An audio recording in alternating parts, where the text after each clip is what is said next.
사사기 6장 11절부터 14절까지의 말씀을 우리 한 절씩 교독해서 봉독합니다.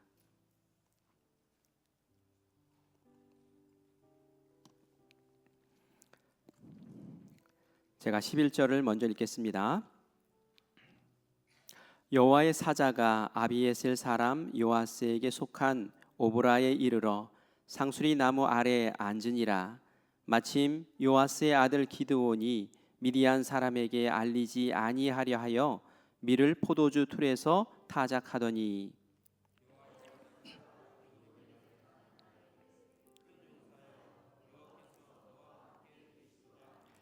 기드온이 그에게 대답하되 오 나의 주여 여호와께서 우리와 함께 계시면 어찌하여 이 모든 일이 우리에게 일어났나이까? 또 우리 조상들이 일찍이 우리에게 이르기를 여호와께서 우리를 애굽에서 올라오게 하신 것이 아니냐 한 그 모든 이적이 어디 있나이까? 이제 여호와께서 우리를 버리사 미디안의 손에 우리를 넘겨주셨나이다 하니 여호와께서 그를 향하여 이르시되 너는 가서 이 너의 힘으로 이스라엘을 미디안의 손에서 구원하라. 내가 너를 보낸 것이 아니냐 하시니라. 아멘. 아멘. 오늘 날씨가 좀 굳은데 오늘 이 자리에 찾아 나오신 성도님들 사랑하고 환영하고 축복합니다. 우리가 지금 신앙의 기본 원리라는 그러한 주제로 한 가지 살펴보고 있는데요. 오늘은 7번째 시간입니다. 오늘은 7번째 시간으로 믿음의 성장 과정에 대해서 보려고 해요. 우리가 신앙생활을 때로는 믿음 생활이라고도 표현을 하죠. 그만큼 우리 신앙생활 하는 데 있어서 믿음이라는 그 요소는 굉장히 중요하다는 뜻입니다. 그래서 우리가 신앙의 기본 원리를 함께 나누면서 믿음에 대해서 그냥 넘어갈 수가 없죠. 그래서 오늘 믿음에 대한 이야기를 하는데 특별히 믿음의 성장 과정에 대해서 이야기하려고 해요. 믿음도 성장하는 건가요? 예수님이 믿음에 대해서 말씀하실 때에 어떤 사람에게는 너는 이렇게 믿음이 작으냐 하면서 안타까워하셨고요. 또 어떤 사람에게는 야 이스라엘에 너처럼 믿음 큰 사람을 내가 본 적이 없다 하시면서 굉장히 칭찬하시는 그러한 모습이 종종 등장을 합니다. 작은 믿음이 있고 큰 믿음이 있는가 봐요. 이 말은 믿음도 성장한다라는 것을 우리에게 보여주는 것이죠. 믿음도 자라납니다. 그래서 오늘 믿음은 도대체 어떻게 자라는 걸까? 나의 믿음도 예수님에게 너같이 큰 믿음을 내가 본 적이 없어 하는 그런 믿음 큰 자로 인정받으면 또 얼마나 좋을까? 그리고 우리가 믿음이 작을 때에는 하나님이 역사하지 않으시나? 그러면 나는 하나님을 못 만나고 하나님을 경험하지 못하는 건가? 이런 것들도 오늘 함께 살펴보면서 우리 믿음의 성장 과정을 한번 기대하며 그렇게 나가기를 간절히 바랍니다. 우리가 믿음에 대한 오해를 하는 것이 있어요. 어떤 거냐면은 어떤 사람은 믿음을 아주 타고났다라고 그렇게 생각하는 거예요. 마치 재능처럼 저 사람은 믿음이 커. 그런데 저 사람은 아주 유전적으로 믿음 큰 사람으로 태어났어, 갖고 났어. 이렇게 생각을 합니다. 원래 저 사람은 담대한 사람이야. 그래서 믿음이 좋아. 이렇게 생각하기가 쉬운데 그렇지 않아요. 성경은 그렇지 않다고 말합니다. 믿음의 사람도 처음부터 큰 사람이 아니었어요.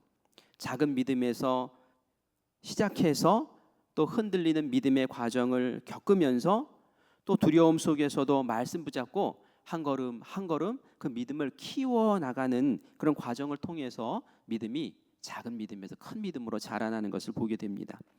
오늘 우리는 그 대표적인 인물로 기드온이라는 사람을 보려고 해요. 기드온 하면 여러분 탁 떠오르는 어떤 별칭이 있죠. 기드온과 300용사. 300명의 용사만 거느리고 미디안과 아말렉 연합군을 대파시킨, 그래서 이스라엘을 구원해낸 그런 아주 탁월한 사사가 장군이 바로 이 기드온이죠. 그래서 오늘 이 기드온을 볼 텐데 기드온이 처음부터 믿음이 그렇게 큰 사람이었는가, 능력이 큰 사람이었는가? 그렇지 않습니다. 기드온은 오히려 처음에는 숨어 있었던 사람이에요. 현실의 무게에 짓눌려서 두려움 속에서 겨우겨우 하루하루를 버텨나갔던 그런 사람이었습니다. 그런데 하나님이 기드온을 찾아오셨고 저에게 명령하셨고 기드온은 그 명령에 작은 순종을 통해서 믿음을 점점 키워 나가서 나중에는 나라를 구원하는 그러한 놀라운 믿음의 사람으로 세워지는 것을 우리가 보게 될 거예요. 오늘 이 말씀을 통해서 나도 저런 믿음의 성장 과정을 안다면 나도 여기서 두려워 머뭇거리지 말고 나도 큰 믿음의 성장 과정까지 그 끝자락까지 한번 가보자 하는 그런 도전의 시간이 되기를 바랍니다. 믿음은 어디서부터 시작되는 걸까요? 믿음의 시작은 말씀을 듣는 데서부터 시작합니다. 우리 11절 12절 말씀을 같이 읽겠습니다. 시작. 여호와의 사자가 아비에셀 사람 요아스에게 속한 오브라에 이르러 상수리 나무 아래 앉으니라. 마침 요아스의 아들 기드온이 미디안 사람에게 알리지 아니하려 하여 밀을 포도주 틀에서 타작하더니 여호와의 사자가 기드온에게 나타나 이르되 큰 용사여 여호와께서 너와 함께 계시도다 하매. 아멘. 오늘 이 말씀을 보면은 기드온이라는 사람이 넓은 타작 마당이 아니라 포도주 틀 거기에 숨어서 거기서 곡식을 털고 있는 것을 보게 돼요. 포도주 틀이 도대체 뭘까요? 제가 사진을 보여드리는데요. 저 유물 가운데 보면은 저 둥그렇게 파여 있죠. 그리고 저쪽 위쪽에 보면 약간 네모나게 또 땅 파여 있고 저 네모난 곳에다가 포도를 갖다 집어넣고 발로 쿡쿡 밟는 거예요. 사람들이 올라가서 쿡쿡쿡 밟으면 거기서 이제 즙이 나오면서 그 길 따라서 동그랗게 된 데 고이는 거죠. 저걸 이제 포도주를 만들기 위해서 포도주 이 으깨는 그런 주 틀이라고 해요. 땅을 파서 저렇게 만든 거죠. 그런데 타작 마당이 아니라 곡식을 타작하려면은 넓은 마당에서 해야 되잖아요. 그래야지 알곡과 또 이제 쭉정이, 겨 이런 것들을 바람에 날려가면서 알곡을 고를 수 있지 않습니까? 그런데 저 구덩이 파인데 들어가 가지고 기드온이 거기서 곡식을 털고 있다라는 거예요. 왜요? 미디안 사람들이 곡식 터는구나 하고 알고 쳐들어와 가지고 털어놓은 곡식 다 빼앗아 갈까봐 거기 숨어서 쭈그리고 앉아가지고 그리고 거기서 이렇게 털고 있는 그 모습을 우리가 보게 됩니다. 기드온의 첫 모습이 이랬다는 거예요. 얼마나 비참합니까? 기드온의 모습이 이랬다면 다른 이스라엘 백성들의 모습도 이랬다는 거예요. 현실의 어떤 압박에 짓눌려 가지고 먼지 풀풀 날리면서 미디안에게 들키지 않으려고 지금 허리 굽혀서 그곳에서 곡식을 털고 있는 타작 넓은 마당에서는 하지 못하고 이게 바로 이 당시에 이스라엘 백성들의 모습이고 기드온의 모습이었다라는 얘기예요. 우리가 이런 모습을 보면서 저 모습이 내 자화상은 아니었으면 좋겠다 하는 그런 생각이 들지 않습니까? 세상 눈치 보면서 내가 기독교인이라는 거 알면 안 되는데 하고 들키지 않고 싶어하는 마음, 믿음으로 좀 당당하게 살면 좋겠는데 자꾸 숨기는 모습, 예배 드릴 때는 당당한데 밖에 나가서는 하나님의 자녀인 것이 알려질까 봐 세상에서 몸 웅크리고 사는 모습, 만약에 그런 모습이 우리 가운데 있다면 그것은 포도주 틀에 들어가 가지고 곡식 터는 것과 뭐가 다르겠어요? 자기를 노출시키지 않고 숨기려 하고 현실에 짓눌려 있는 그 모습, 이게 기드온의 모습이었어요. 그런데 이런 기드온에게 하나님이 찾아오셨어요. 사자를 보내서 말씀을 하십니다. 그런데 이렇게 말씀하셨어요. 우리가 아까 12절에 읽은 것처럼 큰 용사여 여호와께서 너와 함께 계시도다 라고 말해요.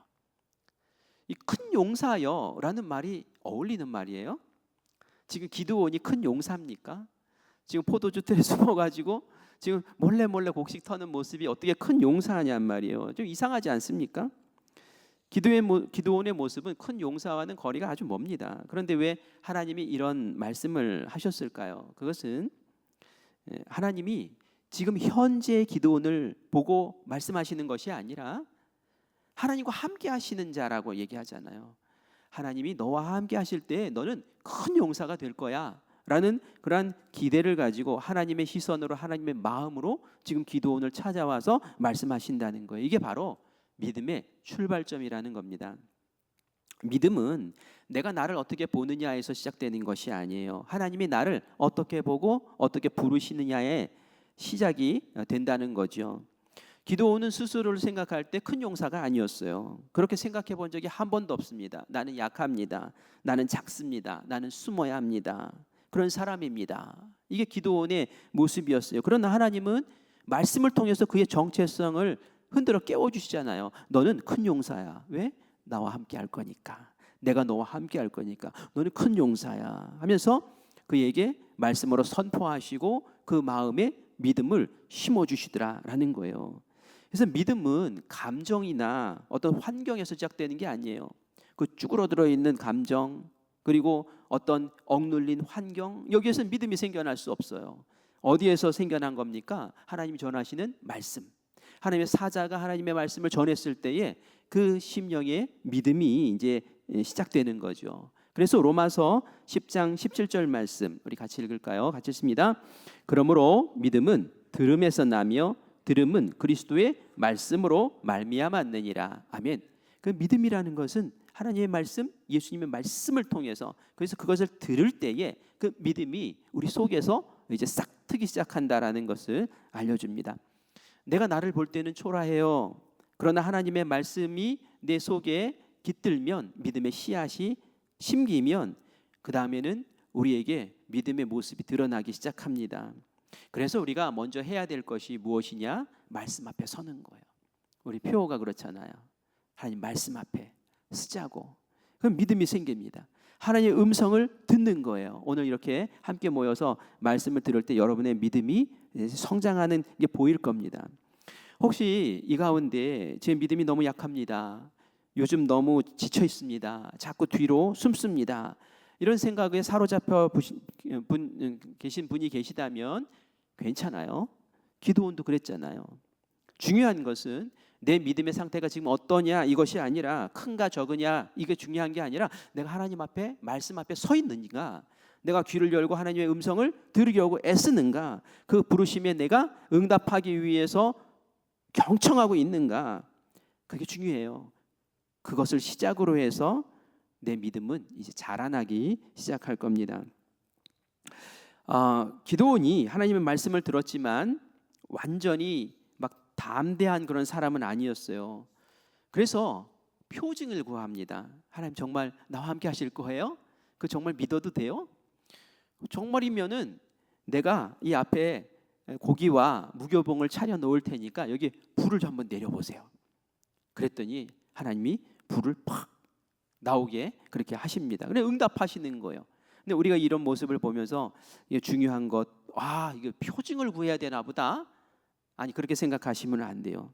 그 자체가 아니라 표징을 보여주시면서 하나님이 너 나와 함께 하는 거 알았지? 하고 나서 그 다음이 중요한 거예요. 하나님이 그 다음 그날 밤에 이 기도원에게 명령을 하나 내리십니다. 그것은 뭐냐면은 네 아버지가 바알 제단을 쌓고 그걸 섬기고 있는데 그거 다 헐어버리라는 거예요. 그리고 아세라상 그거 다 찍어버리라는 거예요. 그리고 나서 여호와를 위해서 제단을 쌓으라라고 그렇게 밤에 말씀을 하신 거예요. 이거는 우리가 들을 때 뭐 가볍게 생각할 수 있는 게 절대로 아닙니다. 집에 있는 가구 하나 치우고 뭐 장식품 하나 떼어내고 이런 정도가 아니에요. 이것은 마을 사람들이 의지하고 있는 어떤 종교 질서거든요. 근데 그것을 네가 다 부셔버리라는 거예요. 그리고 하나님 제단을 네가 쌓아라라는 그러한 명령을 내리신 거예요. 만약에 기드온이 그걸 순종하면 그 집안도 발칵 뒤집힐 것이고, 그것뿐만이 아니라 그 마을 공동체도 발칵 뒤집힐 일이에요. 분노를 부를 일이고, 잘못하면 이 기드온이 매맞아서 죽을지도 몰라요. 그래서 이 기드온이 그 이야기를 들었을 때에 좀 눌리죠. 믿음이라는 것은 이런 대가가 지불이 좀 돼야 됩니다. 믿음의 성장에는 이 성장통이 있는 것처럼 대가의 지불이 필요한 거예요. 믿음은 말로 자라는 게 아니고 감정으로 자라는 게 아닙니다. 실제 순종했을 때 믿음이 이제 자라나는데, 기드온이 이 말을 들었을 때 어떻게 했는지 우리 27절 말씀을 같이 읽어보겠습니다. 같이 읽습니다. 이에 기드온이 종 10사람을 데리고 여호와께서 그에게 말씀하신 대로 행하되 그의 아버지의 가문과 그 성읍 사람들을 두려워함으로 이 일을 감히 낮에 행하지 못하고 밤에 행하니라. 아멘. 자, 기드온이 하나님의 명령대로 했다는 거예요? 안 했다는 거예요? 했다는 거예요. 그죠? 하긴 했어요.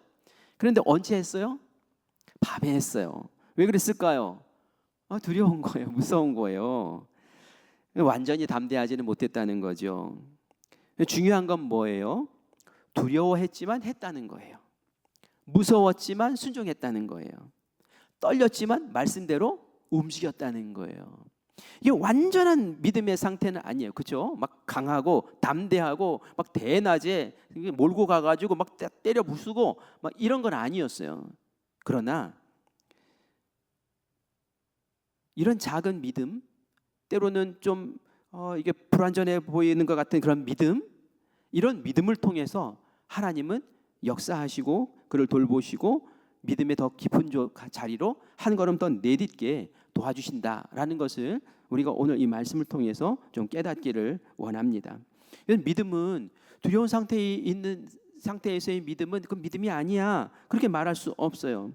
떨리는 순종도 순종이고요, 밤중의 순종도 순종이고요, 눈물의 순종도 순종인 거예요. 그래서 하나님이 완벽한 사람만 쓰시는 게 아니라 연약한 순종, 또 작은 믿음 속에서도 통해서 역사하십니다. 그 결과 어떻게 됐는지 한번 보겠습니다. 정말 다 때려 부수고 하나님의 제단을 쌓았어요.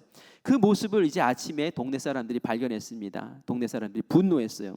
누가 바알 제단을 허물었느냐고 난리가 납니다. 그리고 기드온이 그걸 했다는 것을 알게 되고 기드온 집에 막 몰려와서 난리를 칩니다. 그런데 이때 놀라운 일이 벌어져요. 어떤 일이 벌어졌을까요?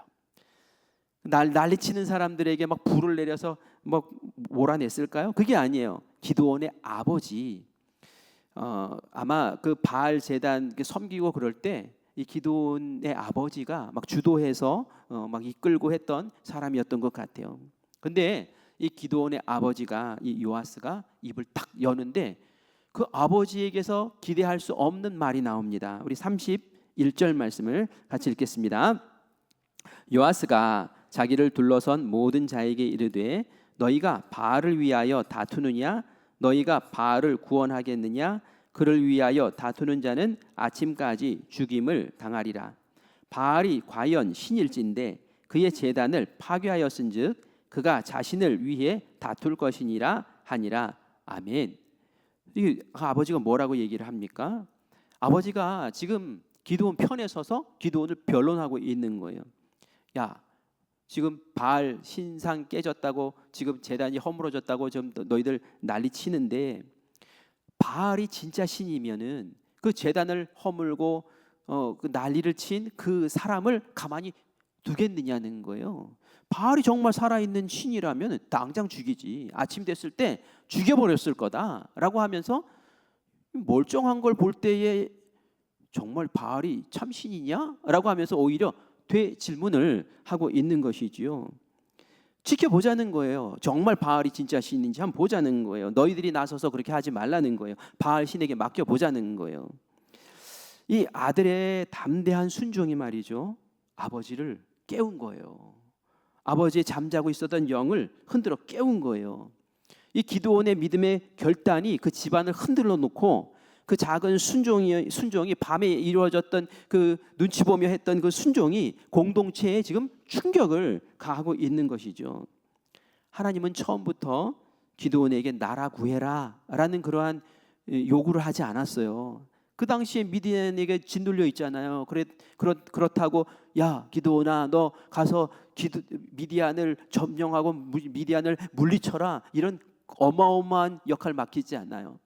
주변에 있는 작은 것에 먼저 도전하게 만들지요. 그 작은 순종을 통해서 이제 더 큰 믿음으로 나아가고 더 큰 역사를, 더 큰 사명을 감당할 수 있는 자로 하나님이 점점 키워나가시는 것을 보게 됩니다. 작은 순종은 큰 사명을 담는 그릇이다 라는 말이 있어요. 작은 순종을 통해서 이제 더 큰 사명을 담는 그릇으로 만들어가는 거예요. 작은 순종, 조금 더 큰 순종, 더 큰 순종 하면서 더 큰 사명을 담는 그릇 되는 거죠.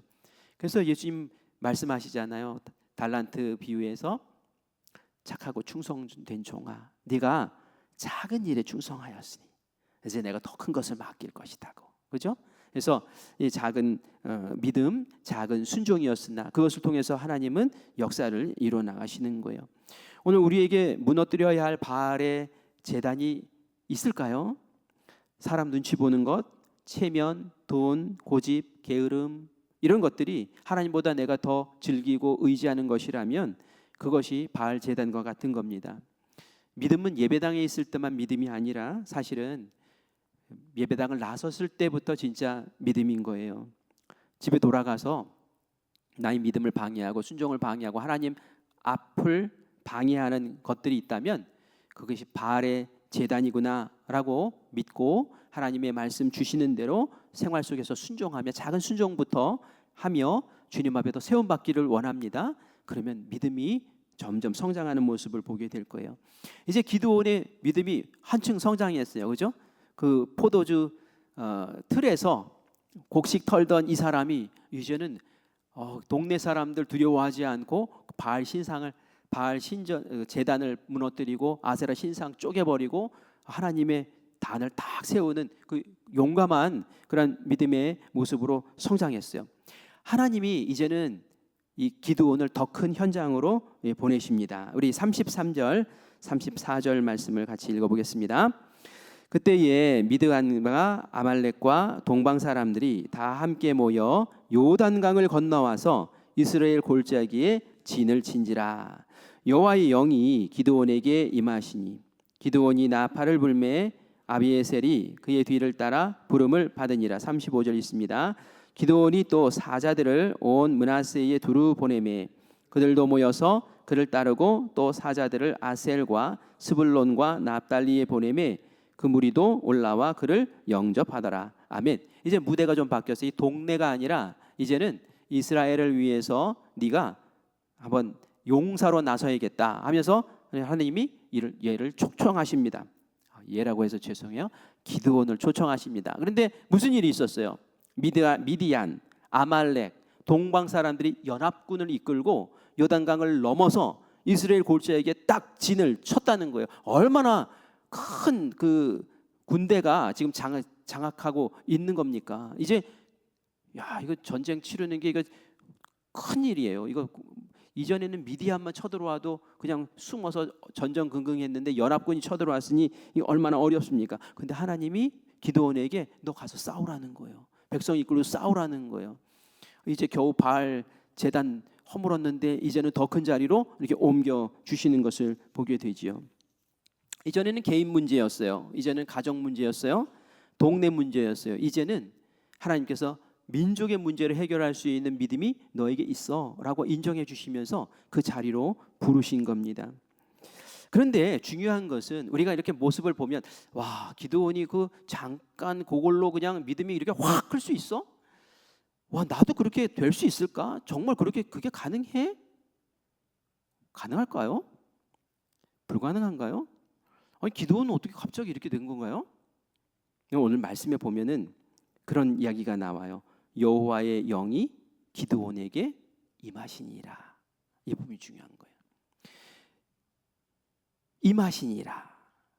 임한다는 표현은 말이죠. 옷 입다, 덧입다 이런 의미가 있어요. 연약한 기드온 위에 하나님의 능력이 옷처럼 덧입혀진 거예요. 이게 바로 은혜입니다. 기드온이 스스로 강해져서 믿음이 막 커지고 이런 것이 아니에요. 기드온의 내면에 어떤 잠재력이 막 폭발을 해가지고 믿음이 막 터지고 그런 게 아니에요. 하나님이 그를 덮어주신 거예요. 하나님의 능력으로 덮어주시고. 그래서 믿음의 성장이라는 것이 사실은 이게 내가 점점 세지는 게 아니라 하나님의 능력이 점점 나를 하나님의 깊은 곳으로 이끌어 주시는 거죠. 믿음이라는 것은 하나님을 의존하는 마음이에요.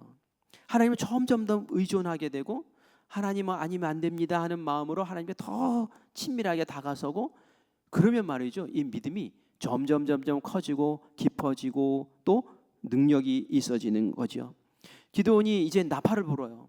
모여라 하고 나팔을 붑니다. 그랬더니 그 두려움에 떨던 사람들이 이제는 기드온 밑에 쫙 모여가지고 우리 싸워보자 하고 전열을 갖춥니다. 포도즙 틀에 숨어 있던 사람이 사람을 불러요. 밤에만 몰래 움직였던 그 사람이 이제는 공동체 앞에 서서 나팔을 붑니다. 이게 누구의 역사입니까? 그것은 능력을 덮어주신 하나님의 능력인 줄 믿습니다. 하나님이 이렇게 믿음을 키워주시는 거예요. 그리고 키워진 믿음 속에서 역사하시는 거예요. 하나님이 우리를 이렇게 이끄시기를 원합니다. 그래서 나 자신을 보면서 나는 왜 믿음이 안 크지? 내 믿음은 왜 이렇게 요리 갔다 저리 갔다 하지? 나는 가망이 없나 봐. 이렇게 생각할 것이 아니라 하나님, 저는 흔들리고 저는 밤에 눈치 보고 저는 뭐 이렇게 연약하고 요동치지만 하나님의 능력이 나에게 깃들고 내가 작은 순종이라도 한 가지 할 때에 하나님께서는 나에게 더 큰 믿음으로 그리고 더 큰 사명으로 더 큰 그릇으로 하나님께서 무대를 바꾸시며 나를 사용하시고 역사하실 줄 믿습니다 라는 그런 고백을 주님 앞에 오늘 밤에 드리기를 원합니다. 믿음이 커지면 나만을 위한 믿음을 쓰지 않고 이제는 공동체를 위한, 나라를 위한 그런 모습으로 믿음을 사용하게 되지요.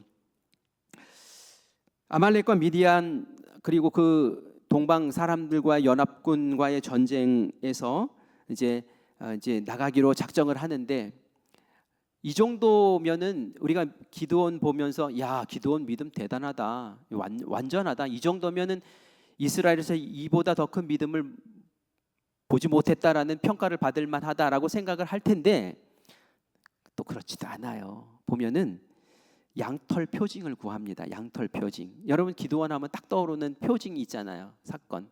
그게 뭐예요? 나갈래니까 이제 무서워요.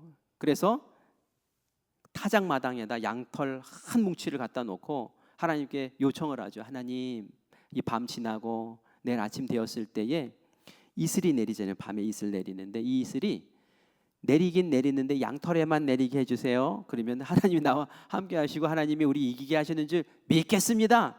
요렇게 얘기를 하는 거예요. 정말 얌체예요. 믿음이 있는 건지 없는지 모르겠어요. 믿음이 큰 줄 알았더니 고르고 있어요. 참 사람의 믿음이라는 게 이런 거예요. 그리고 아침이 됐어요. 보니까 이제 기절할 노릇이죠. 양털만 폭 젖었어요. 짜니까 물이 줄줄 나와요. 그런데 타작마당은 말끔해요. 이 정도 되면은 딱 무릎 꿇고 하나님 살아계십니다, 딱 이렇게 해야 되는 거 아니에요? 근데 이 기드온이 뭐라고 그럽니까? 하나님, 이번에는 반대로요. 뭐예요? 양털은 바짝 말라 있고 타작마당만 이슬로 폭 젖게 만들어 달라는 거예요. 참 마음에 안 들어요. 그런데 하나님이 그 모습을 보시면서 반대로 해주시죠.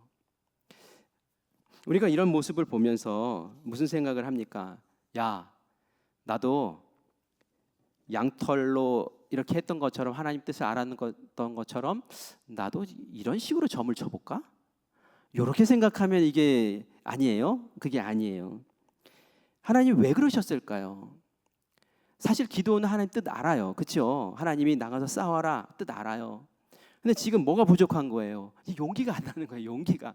지금 하나님의 뜻을 알기 위해서 요거 해주세요, 요거 해주세요, 이게 아니에요. 용기가 안 나는 거예요. 용기가. 그냥 하나님이 괘씸한 녀석 이렇게 하지 않고 하나님이 들어주시면서 용기를 자꾸 북돋워 주시는 거죠. 괜찮아, 너 믿어, 괜찮아, 너 잘할 수 있어 하면서 믿음을 북돋워 주시고 흔들리는 믿음을 다시 한번 더 키워주시고, 너 요만큼 잘한 믿음인 줄 알고 내가 이렇게 줬는데 아직도 이렇게 됐네, 더 키워 하면서 그 믿음을 세워주시죠.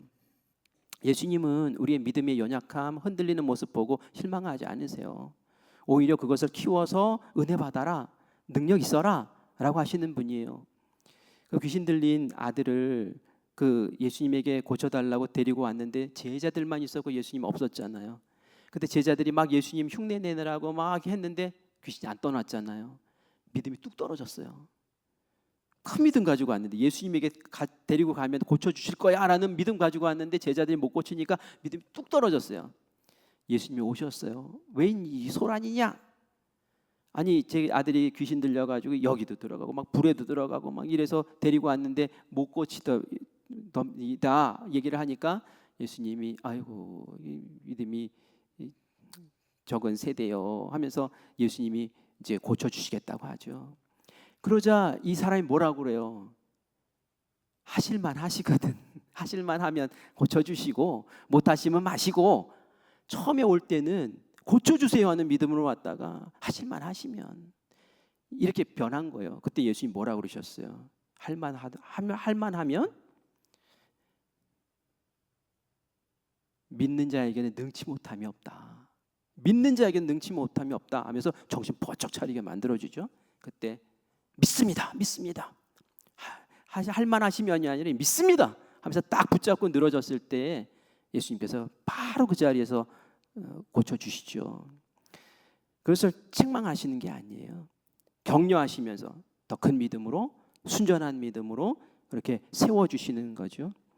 결국은 그 모습을 보면서 그 표징을 받고 이 기드온은 이제 용사들을 이끌고 나가서, 그것도 막 300명까지 줄여놓고 300명만 끌고 나가가지고 이 아말렉과 또 이 미디안과의 전쟁 속에서 대승을 거두고 돌아오지 않습니까? 우리 이 모습을 보면서 야, 믿음이라는 것이 이렇게 커가는 거구나. 그 믿음이라는 것은 하나님의 말씀에서부터 시작되는구나.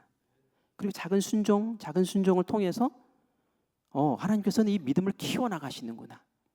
이런 것들을 우리가 보면서 내 삶 속에 이런 것들을 하나씩 적용해 나가시기를 바랍니다. 내가 정말 믿음이 없어요? 말씀 앞에 서세요. 말씀을 들으면, 하나님을 바라보면 어떤 믿음이 이제 생기기 시작해요. 그리고 내 믿음이 아직 내가 보기에도 너무 별거 없는 것 같아 보여요? 괜찮아요. 예수님 말씀하셨어요. 겨자씨만한 믿음만 있어도, 겨자씨만한 작은 믿음. 겨자씨 여러분 보셨나요? 보셨나요? 저도 받아봤어요. 누가 이스라엘 성지 여행 다녀왔다고 선물로 코팅을 이렇게 해가지고 책갈피 코팅을 했는데 겨자씨를 이렇게 갖다가 붙여서 줬더라고요. 볼펜으로 딱 해가지고 여기다 점을 하나 딱 찍으면 여기 겨자씨예요. 이렇게 작아요. 그러니까 겨자씨를 이렇게 볼 때는, 종이에 놓고 볼 때는 숨을 쉬면 안 돼요. 이러면 이게 날아가. 이러면 날아가요. 그래서 겨자씨, 그 작아요. 근데 겨자씨만한 믿음 있어도 뭡니까? 겨자씨만한 경험도 없고 작고 보잘것 없는 것 같은 믿음이라도 그것이 하나님을 전적으로 신뢰하는 것으로 딱 붙어 있으면 그 안에서 생명력이 발휘되면서 하나님의 능력이 드러나면서 그곳에서 역사가 드러나는 줄 믿습니다. 그래서 그 교회 신앙생활 처음 하는 사람들이 응답을 많이 받아요.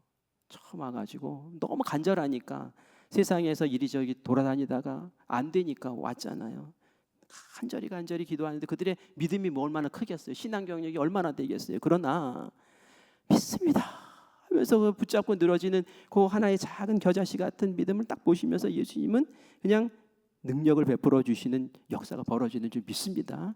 그래서 우리의 믿음을 더 세워나가고, 처음에 내 작은 믿음으로는 내 가정, 내 주변 이런 것들에만 관심 갖지만 더 큰 믿음의 사람이 되면 이 주변과 우리 대한민국과 이 세계를 향한 큰 폭으로 믿음의 역사를 드러내는 그러한 큰 그릇 되게 될 줄 믿습니다. 중요한 것은 믿음은 내가 키우는 게 아니라 하나님이 키워주시는 거예요. 그리고 그 믿음의 원천은 하나님이신 거예요. 그래서 하나님을 자꾸 바라봐야 돼요. 하나님의 성령이 덧입혀 주시기를 기도하셔야 되는 거예요. 그리고 하나님께 계속 격려해 주시잖아요. 내 믿음이 흔들릴 때마다 격려해 주시고, 야 그래 양털에 물 묻혀줄게. 아 그래 이번에는 이렇게 하면서 계속 포기하지 않고 해주시는 그 하나님 바라보면서 우리가 요동치지 않고 흔들리더라도 자꾸 하나님 앞에 견고히 서 나가면 우리의 믿음은 점점 커지고, 그리고 하나님께서 야, 네 믿음이 정말 크구나 하시면서 칭찬하시는, 그리고 우리의 믿음을 통해 역사하시는 귀한 은혜들이 넘쳐나게 될 줄 믿습니다. 이 믿음 붙잡고 우리 승리하는 귀한 성도님들 되시기를 간절히 축원합니다. 아멘.